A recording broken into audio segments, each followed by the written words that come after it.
Here, the Lord of hosts delivered our hands. Og, he was the last of them hanging on to it, you see. Og, the king of Bashan, came out to battle against him. And the Lord delivered unto our hands Og also, the king of Bashan, and all his people. And we smote them until none was left to him remaining. And we took all the cities. That time there was not a city which we took not from them. Therefore 80 cities, all the region of Argob, the kingdom of Gob and Bashan. And we utterly destroyed them. Notice this happens in the book of Ether too, you know. Utterly destroyed them, as we did Sihon, the king of Heshbon. Utterly destroying the men, women, and children of every city. It's the same thing you have in Mormon. You say, well, where were the women and children after Gomorrah? They were in it too, you see. But all the cattle, all the spoil of the cities we took for prey ourselves. You notice what Monroe Chadwick, what the Chadwick says, and what Kramer says and so forth about the heroic age. It's a cattle culture. They drive cattle because you can move them along with you. You can still be mobile and raise cattle. So all the wealth is in form of cattle.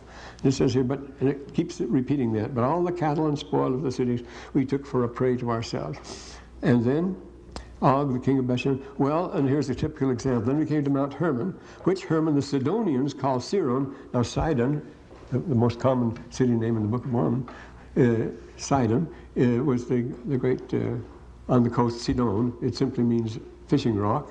It was an old fishing rock, and it was settled by Canaanites, which you find people up there in the Rosh Hashanah fragments.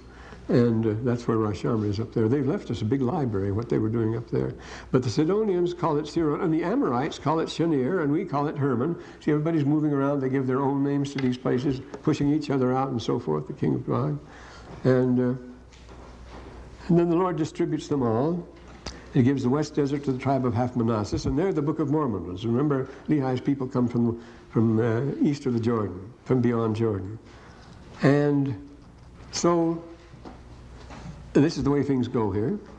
And they practice the usual Schrecklichkeit to terrify them. Remember in the Book of Mormon, Shiz, the people are terrified of Shiz. He sweepeth the earth before him. Coriantumr, they develop this because it's very effective. Of course, they have their design. They wear masks. And that's why they wear the horns and the wings and all that nonsense. It makes them very impressive, you see.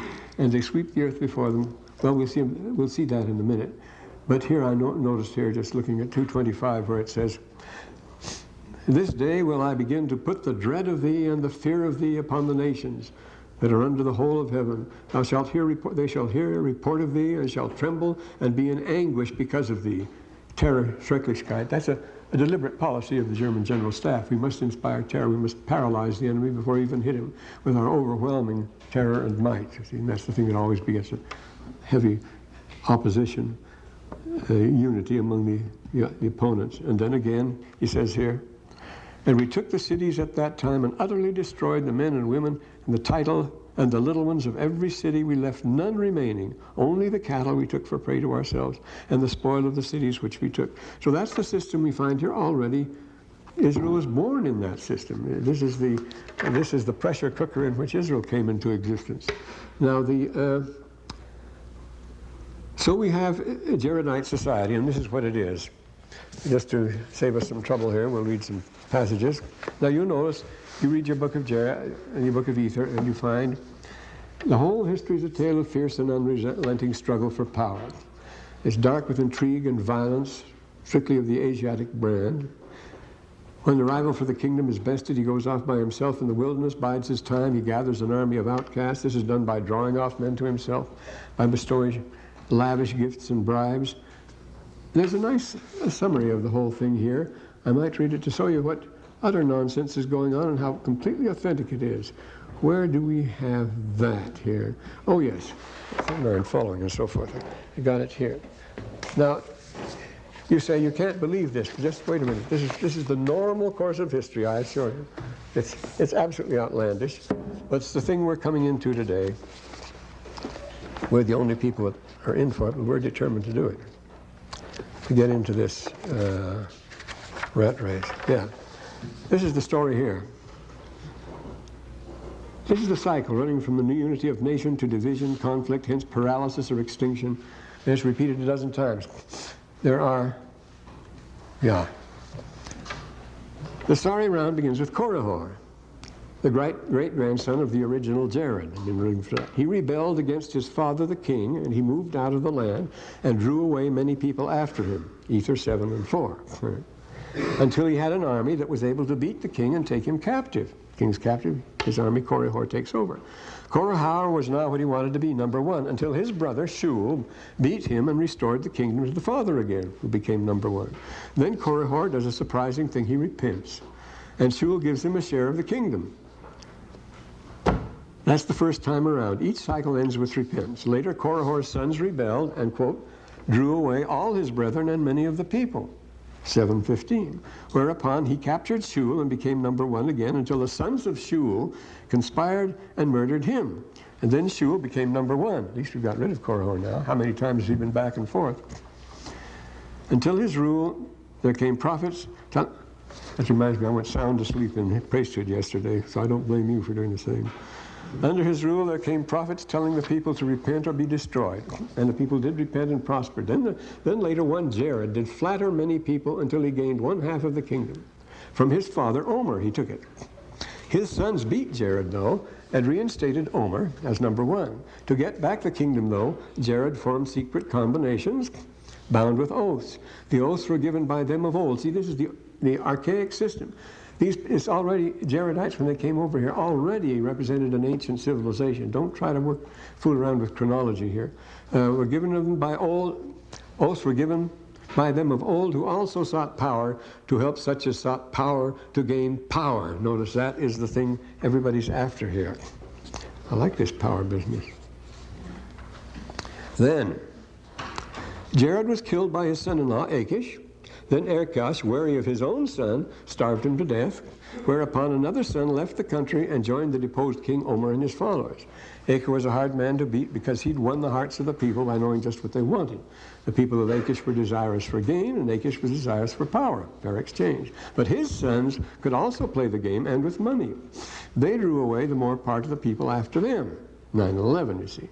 The war ensuing encompassed the destruction of nearly all the people of the kingdom. When it gets fairly well restored, then we come to one Heth, who began to embrace the secret plans again of old to destroy his father. 9:26. He slew him with his own sword and did reign in his stead. And the prophets enter again and say the people would be destroyed if they didn't repent. There was a terrible drought and famine, and that brought repentance until one Morianton gathered together an army of outcasts. This is the thing to notice. This is the standard Asiatic procedure. An army of outcasts, and after the long war he did gain power over all the land and did establish himself over king of the land. He was a very good king, surprisingly. And his son and successor Kim was captured by his brother, who became number one. But Kim's son, Levi, gets rid of the brother, you see, made war against the brother, and thus he became number one. He was also a good king. Surprise, surprise. Then Con comes along, whose father had lost the kingdom and been in prison for 24 years. He drew away half the kingdom. After 40 years, he challenged the king of the other half to duel. Amgid. Following a long war, Con obtained power over the remainder of the kingdom. His son, Shiblon, which means young lion, slew the prophets who'd stated the proposition that the people must repent and be utterly destroyed. So there you are. Well, this is not through yet. Then we're at 11 and 13 now. From that time on, it was all downhill. A mighty man led a revolt against the king, kept half the kingdom for many years until the king overcame him, became number one. Then another mighty man took him captive. Again, many prophets came and so forth. They would be destroyed. Then the thing became a free-for-all, quote, with many who rose up who were mighty men, 13:15, all zeroing in on King Coriantumr. But he was a great survivor. He knew how to handle things like that. And the wars ceased not. Shared put Coriantumr in captivity. Coriantumr is now the king, but he's now in captivity. Clever as he is, and Shared becomes number one until Coriantumr's son frees and restores Coriantumr to that glorious position. By then it was a complete breakdown with, quote, 13:25, every man with his band fighting for that which he desired. Coriantumr and Shared became obsessed with the necessity of ridding the world of each other. Well, when Shared was defeated, when Shared defeated one of Coriantumr's army, he raced to the capital to put himself on the man's throne. But the process of polarization then began in earnest. Coriantumr gathered great strength to his army in the space of 2 years, while Gilead, the brother and successor of Shared, was doing the same, assisted by secret combinations. Dangerous associations, however, they soon murdered Gilead and then liquidated his murderer, while a giant by the name of Lib, you still have the giants there, the giant by the name of Lib became king. He was killed fighting Coriantumr, but his brother continued the feud, and with a famous Shiz. So it's now Shiz versus Coriantumr. The people began to flock together in armies throughout all the face of the land, and they were divided. A part of them fled to the army of Shiz, a part of them fled to the army of Coriantumr. Always this steady, progressive process of polarization goes on. And then, suggesting the formal set battles of epic literature and the Middle Ages, as like a chess game, the Shiz retreated. He swept off the inhabitants before them, all them who would not join him. That's the way you do it. Meanwhile, Coriantumr gathered to his army upon Hill Cumnor and did sound a trumpet to the armies of Shiz to invite them forth to battle. All this is formal. All this is exactly the way things have been done for thousands of years. After losing millions of people in battles, Coriantumr began to repent and wrote to Shiz, desiring that he would share the people. He said Shiz would agree on this condition, 15:5, if Coriantumr would give himself up, that Shiz might slay him with his own sword. Pharaoh does that. We have the earliest pharaohs cutting off the head of the rival prince. And you get the beautiful picture here. Now, let's look at the Jaredite society here and see what happens. Yes, let's look at the Asiatic society. I notice I have, not here but later, I just put a lot of references here to save us the trouble. Yes, 195. The whole history, as you see, is a fierce, unrelenting struggle for power. Now, I noticed I had out in the garage, I forgot I had a very valuable work. It's Arab Shah's Life of Tamerlane, Life of Tamerlane in Arabic, who was a contemporary, a secretary of Tamerlane. He can really tell you about that guy. The biography of the typical Asiatic conqueror with its dark allusions to supernatural and especially to the works of the devil. Strange and savage picture of nightmare politics, but Timur conquered the world, as you know. That was Tamerlane. The oldest records of the race, now we have some good sources here, but I don't know whether I should. Well, here they are when you quote them. The earliest records of the race, we find the supreme god, founder of the state, and quote, winning his way to the throne by battle, often by violence against family predecessors. That's the only thing we've been finding. The son, his son or his brother, or their brothers, or his father, bumps off his father, winning his way to the throne by battle, often by violence against family predecessors, which generally involves horrific and obscene incidents. The abominations of the ancients. I'm going to see who I was quoting there. Yes. Oh, that's von Gaal. Yes. The abominations of the ancients about which Ether has a good deal to say are thus seen to have respectable antiquity. Well then, empires must have been formed and destroyed then as they were later on, says, yes, in his history. Well, the great Eisler is talking there. Have I got the right section here? No, I haven't. Here's the one. I'm just curious. I want to look up. I can remember most of these, but some, yeah. These sources are important, because this is what went on. Empires must have been formed and destroyed then as they were later on. The familiar, such empires, then we're quoting McGovern here, were not the result of gradual expansion or development, no evolution here, but rapidly became enormous empires under the leadership of a single great man. See, always number one. It's the big thing. And under the reign of his successors, slowly but surely declined, though in many cases they disintegrate immediately after the death of their founders. Founded Isaac. So you find ghost towns all over Central Asia, settled by these people.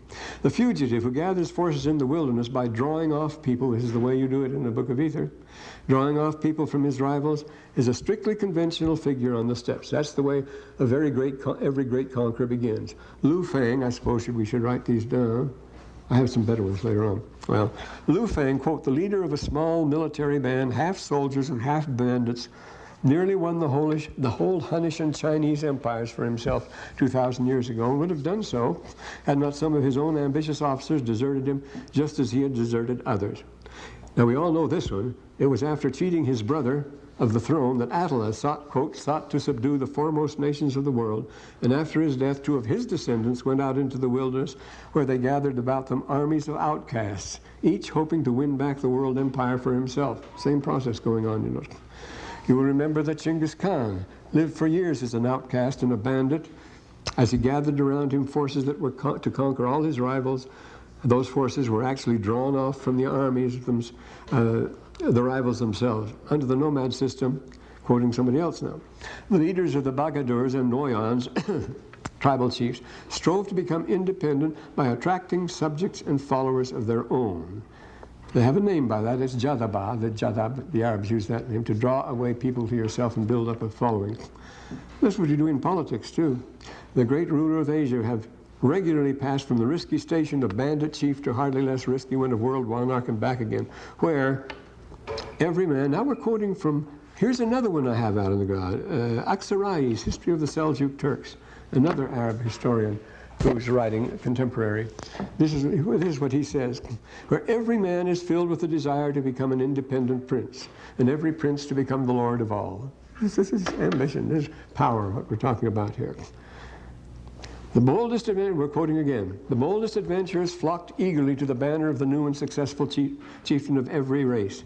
In the beginning as in our old day, when all the youth of Central Asia, now this happened in the 1920s, believe it or not, when all the youth of Central Asia rallied to the standard of 15-year-old Ma Chung-ying as he calmly worked out a plan for the conquest of the whole world and nearly succeeded in conquering a large part. 15 years old, remember? Mormon was 15 years old when they chose him to be younger. The bandit Palnatoki conquered all the Baltic states, the eastern plains, the terror of the north, 12 years old. What goes on here? These people are real prodigies. Calmly, well, they've been raised in that, of course. Well, not only is the Jaredite practice of seeking to draw off one's side the followers of a rival while building up an army in the wilderness, the best Asiatic tradition, the method of doing it is likewise accepted tradition. Thus, Achish bound his followers. Now, this thing about Achish is very much worth noticing here. I've got to tell about it here. Let me see. Oh, yes. Let's go here. You know how the story about Achish? Well, this is the way it goes. He bound his followers around the nucleus of his family by lavish gifts, for the people of Achish were desirous for gain, even as Achish was desirous for power.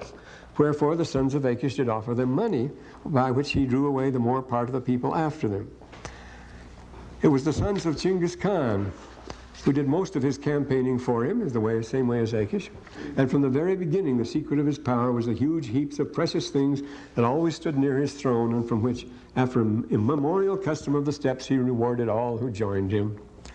In the 6th century, Menander, a Roman ambassador to the court of the Grand Khan, that was 600 years before Chinggis Khan, Menander beheld 500 wagons full of gold, silver, and silken garments that accompanied the monarch on his wanders. For the ancient law of the Khans, he says, was that none enters the presence of the ruler empty-handed, nor departs unrewarded. That was good king, as Beowulf said. The good king is the one who gives, but he also receives. You don't enter ever, the Pharaoh applied the same thing. You never enter the presence of majesty without a gift, and you never depart without a gift either.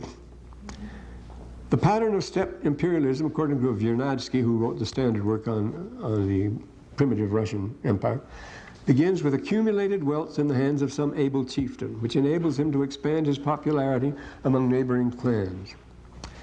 And they all talk about the dedicated zeal with which the men of the steppes devoted themselves to two objects, power and gain. You may have heard that formula before, Book of Mormon. They are inseparable, of course. That quality is peculiar to Jaredite society appears from the fact that the twin motives of power and gain receive far more attention in the Book of Ether than anywhere else in the Book of Mormon.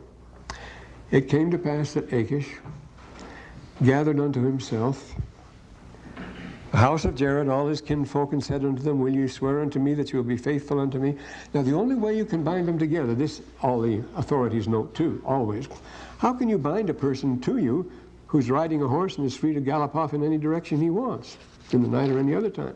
You have to bind him by something, and it can't be by putting guards over him. You can't watch people. What you do, you swear them by oaths, these terrible oaths.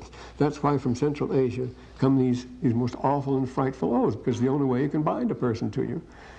So it says here, he will swear unto me that you will be faithful unto me in the thing which I shall desire of you. How can he counter them? Came to pass that they all swear unto him by the God of heaven, and also by the heavens. You notice, Genghis Khan, the God of the blue heaven.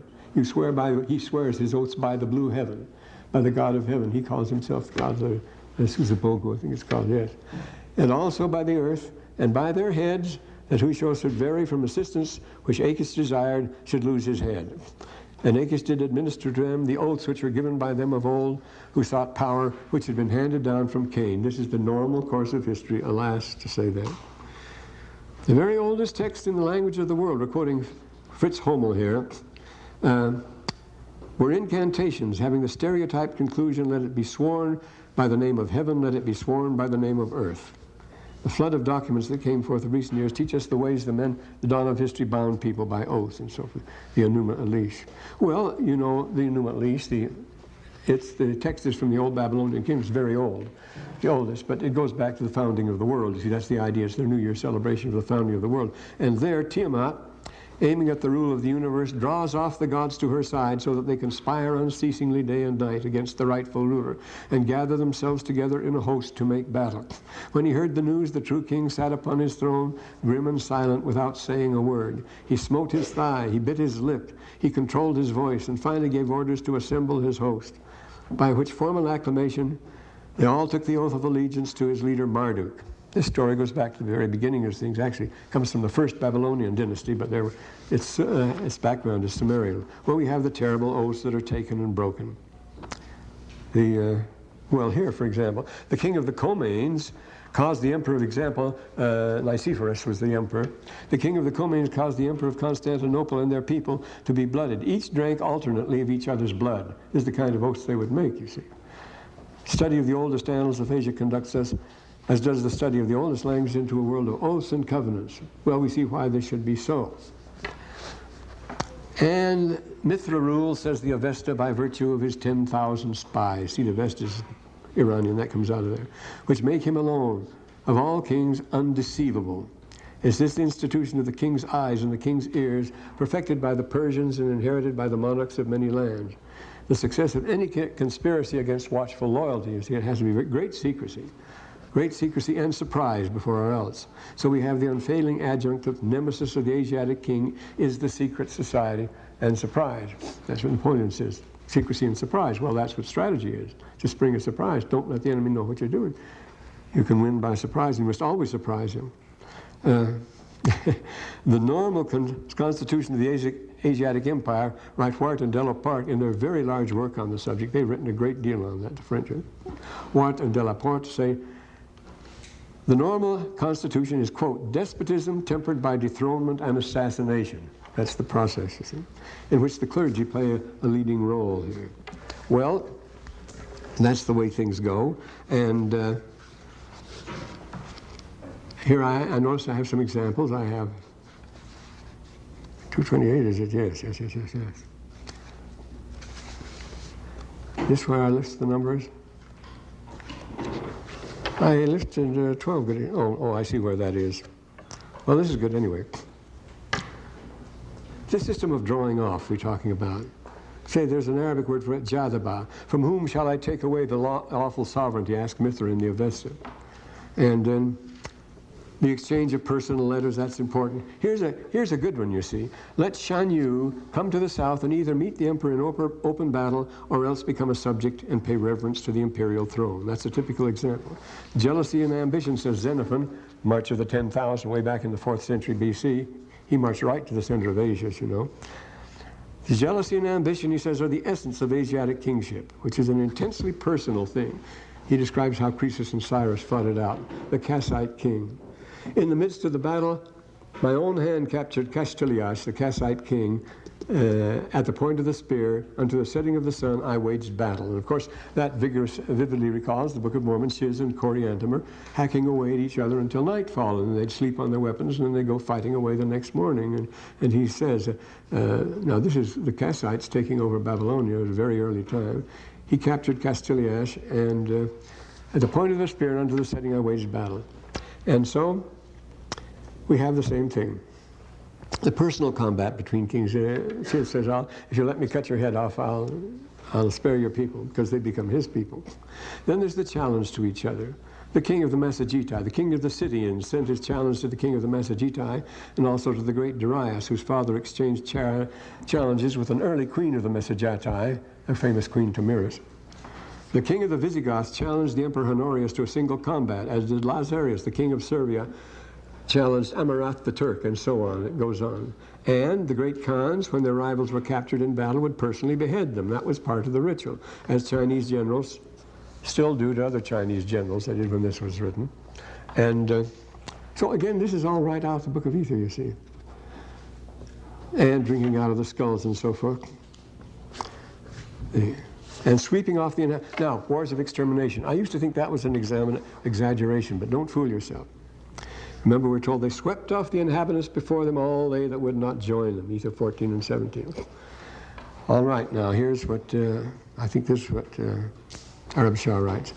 If the neighboring province to that which they invade will not aid them, says an eyewitness of the Tartar technique, they waste it, and with the inhabitants whom they take with them, they proceed to fight against other provinces. That's where they sweep them and build up their armies. They place their captives in the front of the battle, and if they fight not courageously, put them to the sword. In such a way, the Asiatic warlords from the beginning swept the earth before them like shiz. The communists of our own, hordes of our own day did that, forcing all that lay in their path to become part of them. I counted them among my people, says the Assyrian conqueror of one nation after another. This ancient formula goes back to our old friend Nimrod. And we're told of Genghis Khan, he became a mighty, well, Karpina says, Genghis Khan, like Nimrod, became a mighty hunter. He learned to steal men and to take them for prey. He ranged into other countries, taking many captives if he could, and joining them to himself to build his army. He bound them, as Nimrod had done, by awful oaths. The system of sweeping the earth. And the Schrecklichkeit we mentioned here. Coriantumr here in Ether 14, 17, and 18. Coriantumr did slay both women and children, and he did burn the cities, and there went a fear of shiz throughout all the land. Yea, a cry went forth throughout the land, who can stand before the army of shiz? Behold, he sweepeth the earth before him. The policy of Schrecklichkeit, which the Germans cultivated very deliberately. When Coriantumr gained the victory, it was his turn to be the terror of the earth, and the people began to be frightened and began to flee before the armies of Coriantumr. Frightened, you see. And then the robber bands, the efflorescence of robber bands. Remember, Mormon says finally, there's no one left in the land except Nephites, Lamanites, and robbers. Well, what happens, of course? All who won't join the great armies are put to death. But what of those who escape? You're not going to stay and wait for that. They are naturally outlaws, have no allegiance to any king, hence no rights or claims to protection. To survive, they band themselves together, since all are deserters whose heads are forfeit. Their behavior becomes very dangerous. Asia had at all times swarmed with robber bands, exactly as this continent under the Jaredites. From time to time, these robber bands have formed coalitions strong enough to ruin states and overturn thrones. After the wars between the Mongols and the Mamluks had exhausted all their resources and brought ruin to many lands, the soldiers from both sides banded together in robber armies, gathered up the outcasts from the desert and mountains, and came near to conquering all of Western Asia. The pages of Bar Hebraeus, who writes in Syriac and who was a merchant who made some great studies back there in the early days. The pages of Bar Hebraeus swarm with these robber bands and a good description of how they operate. Whenever central governments become weakened by wars and corruption, bands of robbers would appear as if out of the earth. And when early in the 9th century the robber Omar became the terror of the Near East, and joining forces with the robber of Nasir in the north, he began to destroy the world, he said. They could join.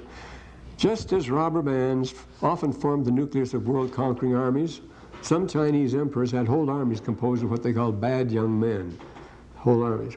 So those world armies, once beaten, promptly broke up into robbers' bands, while again their leader, lately a world chief, would find himself nothing but a bandit chief. The years during which Justinian and Chosroes were locked in deadly rivalry for the rule of the world, that's in the 6th century, saw the 7th century, 6th century, 565, rise in Western Asia of a motley array of robber gangs numbering 12,000 men. They brought complete ruin upon a large part of the civilized world, and in the time of panic and insecurity, great schism fell upon the Arabs, the inhabitants, and in every land, in every quarter, a man rose up who did not agree with his companion. Notice, it was a wonderful contention. Remember, no Mormon says there were wonderful contentions. The whole face of the land was one complete revolution. Everywhere, one complete. The same conditions you see with the Nephites. The book of this. The only thing is that the Enoch, the Ether story goes back earlier. It covers more, and it is a neat packaging. It shows the system at work in one package. The Nephites and Lamanites were more civilized. Remember, they didn't like war too much, we're told. Mormon, they were very reluctant on both sides during the Long War. So, but this is what happened. Typical and recurrent state of things vividly accepts the awful days of the Jaredite robbers, when every man slept on his sword to guard his property from every other man and still had it stolen. That's 14th chapter of Ether, Ether 14 and 2. See, these things are all there.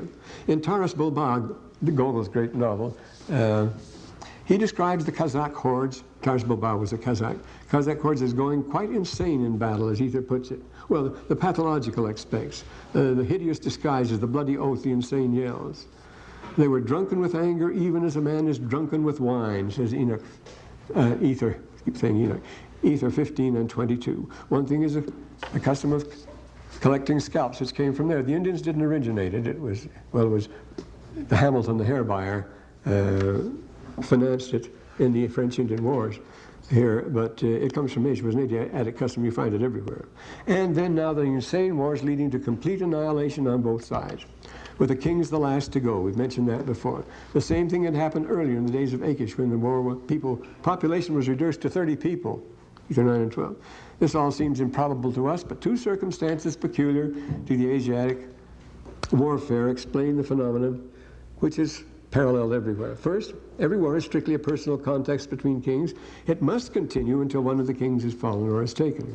The second, things are so arranged that the king must be the very last to fall. So in that case, it's going to be extermination, isn't it? The whole army exists for the sole purpose of defending his person, the shield wall that you read about in the Eddas.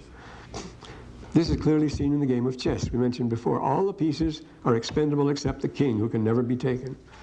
The Shah in chess, my right Mohandam, a Hindu expert on chess, the Shah in chess is not killed and does not die. The game is terminated when the Shah is pressed into a position from which he cannot escape. Well, Shachmat means the chief is dead. This is the line with all good traditions of chess playing, and back of it, the tradition of capturing the king in war rather than slaying him whenever this could be accomplished. Unquote. You'll recall the many instances in the book of Ether in which kings were kept in prison for many years but not killed, the code of medieval chivalry. And even so, Chiz was willing to spare all of Coriantumr's subjects if he could only behead Coriantumr. That was chess. You see, that was the typical, like the pre-dynastic maces from Egypt. A circle of warriors, Ether says 15 and 26 in Ether. Ether says, large and mighty men as to the strength of men that fought around their kings to the last man. It's described in Easter the way they do. And of course, way back, right down to the Battle of Flodden Field in 1525, where Scott describes the same sort of thing happening with those Highland Scots that never get civilized, fighting around the wall around their king, a fierce but fading fire, he says. Represent that same institution, the sacred shield wall, which our own Norse ancestors took over from Asia, and which meets us again and again, the tribes of the war. The king actually was the last to perish. So, to cite a few examples here I have some. When Chinggis Khan overcame the great Merkit nation, which was his great rival for all of Central Asia, he left only one man alive, the brother of his favorite wife. Again, the Syrian kings, like the Romans, flooding the sites of cities they destroyed to convert them into uninhabitable wastelands. In cities of 1 million inhabitants, the Mongols left not a dog or a cat alive, and they converted vast provinces to complete deserts. The great island of Cyprus was uninhabited waste for 7 years after the Turkomans took it. The Goths, in a single battle, entirely exterminated the great tribe of the Skiri, as the Huns did the Scythians and Alans, and the Mongols did the Tartars, their own kinsmen. Oh wait, the Mongols, it was the Mongols' turn next. Remember what Mormon says, after we've taken care of, the Gentiles have taken care of the Indians, it will be their turn next. Well, here it goes, you see. Some did to the Mongols, did to the Tartars. The Mongols themselves met retribution in 1732, when their own kinsmen, the Manchus, wiped out 9/10 of the Orit Mongols in a Chinese-inspired project aimed at completely obliterating both sides. Chinese are very clever, you see. They're threatened by the two tribes, the Manchus and the Mongols, and they're cousins, so they just put them to fighting against each other, and that leaves the pressure on China. But it was extermination.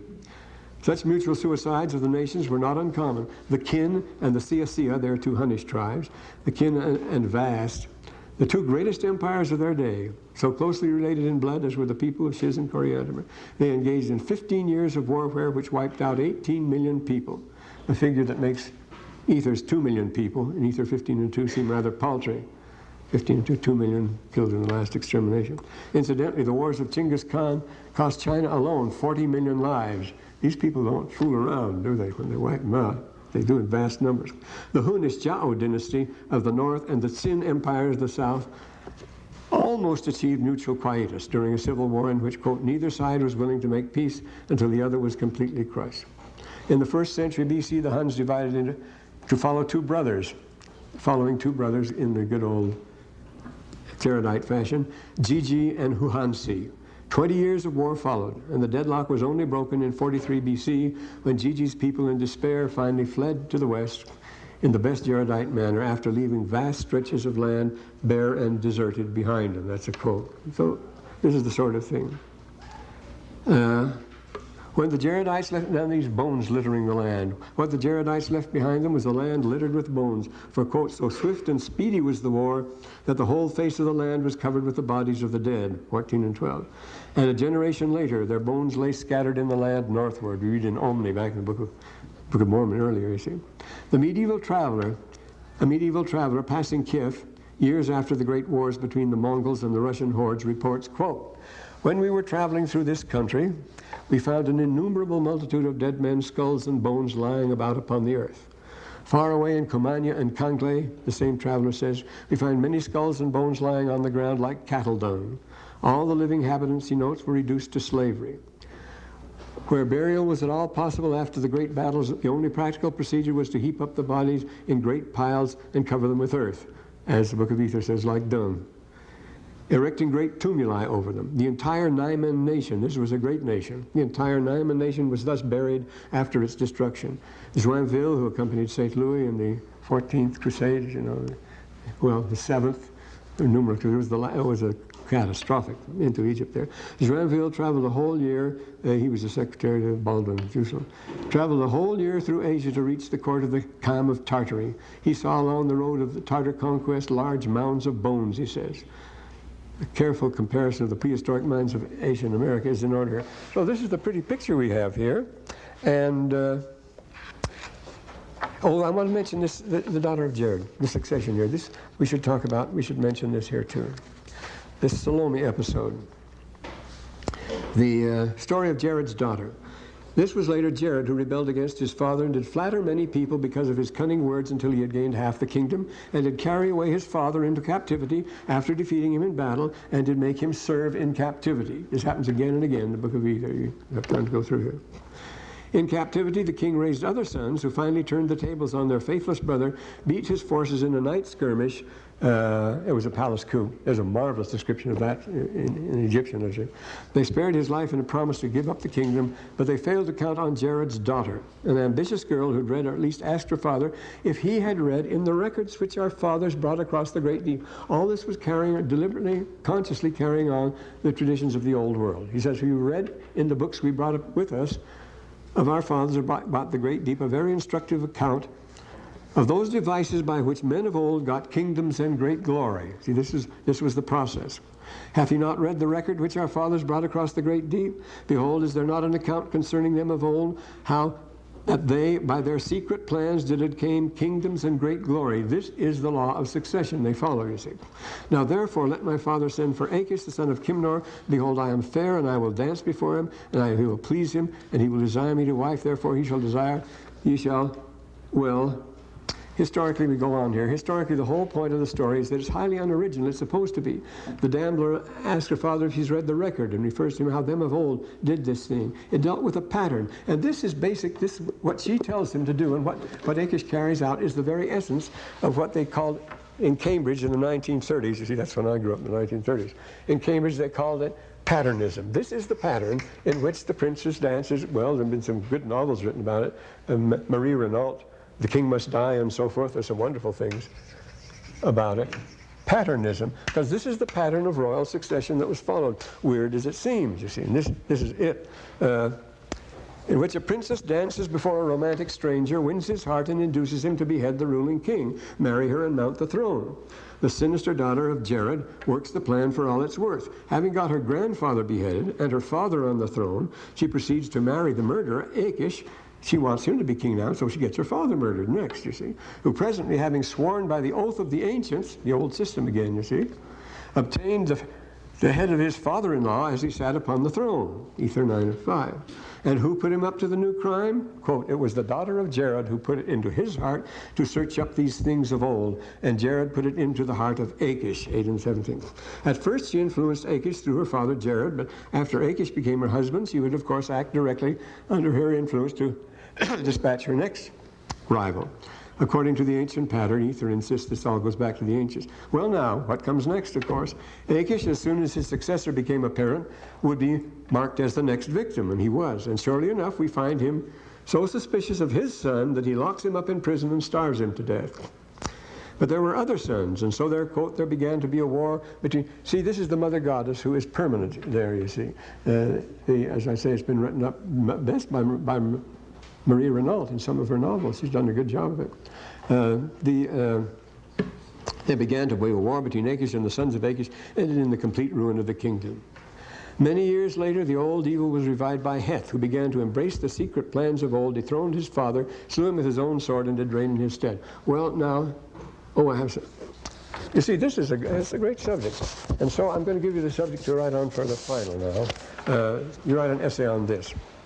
I'm sure you'll enjoy it. It's broad enough to take care of things. Here it is. Essay. Remember, it's the 23rd. That gives you 15 days. That gives you 2 weeks. And the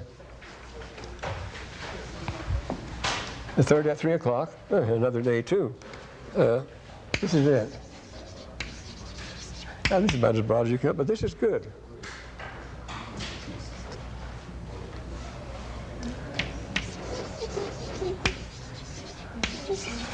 Or the title of it, in